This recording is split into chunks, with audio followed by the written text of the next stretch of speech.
The Soybean School on RealAgriculture.com is brought to you by Pride Seeds, Nodulator Pro, and Cruiser Max Vibrance Beans.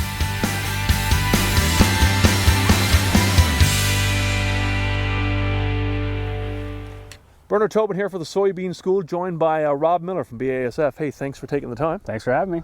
Hey, we're here out at the Maryhill site and looking around here. Not a lot going on. A little bit of tillage going in, and a little bit of cultivation, but not a lot of crop in the ground. That window's getting a little short for herbicides. Not a lot of pre-emerge, pre-plant stuff on the ground, obviously. What are we up against?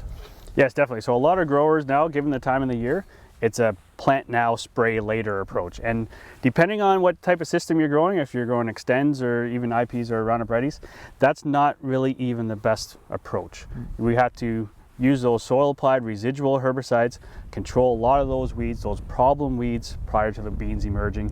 Because depending on what system you have, once those beans emerge, there's virtually no options to control the tough to control weeds like dandelion, the sow thistle, the Canada fleabane, especially the glyphosate resistant types, and even some of those problem weeds like shepherd's purse and chickweed. Yeah, and we want to stay clean during that critical weed-free period, right? First to third trifoliate. Yes, definitely.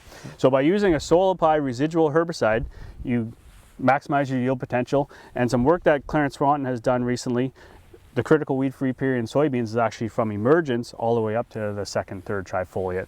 So now that we're finally going to get some heat, a little bit of sun, we're going to see a lot more of those annual weeds emerging with the soybean crop. So that's where you really need to use that residual herbicide. You get more uniform weed emergence when you use a soil applied residual herbicide, and it's easier to time that in-crop herbicide application. And it also spreads out your workload, because in a couple weeks, sprayers are already behind. We're going to be trying to get our Fusarium head blight products on the wheat. Right. So in the next week or so, is that we're going to get this crop in the ground. We're going to start getting emergence. We're going to get a lot of sun. You're going to have a pretty weedy field. Give us some management tips. How should we approach it? On some of these tough to control weeds, especially these glyphosate resistant Canada fleabanes, higher water volumes. They've already started to bolt 20 gallons per acre minimum. And before conducting any tillage operation, you need to have at least 3 days after application and use multiple modes of effective action. So whatever your target weed species is, you want to at least have 2 modes of action in that tank to have activity on that problem weed. Awesome.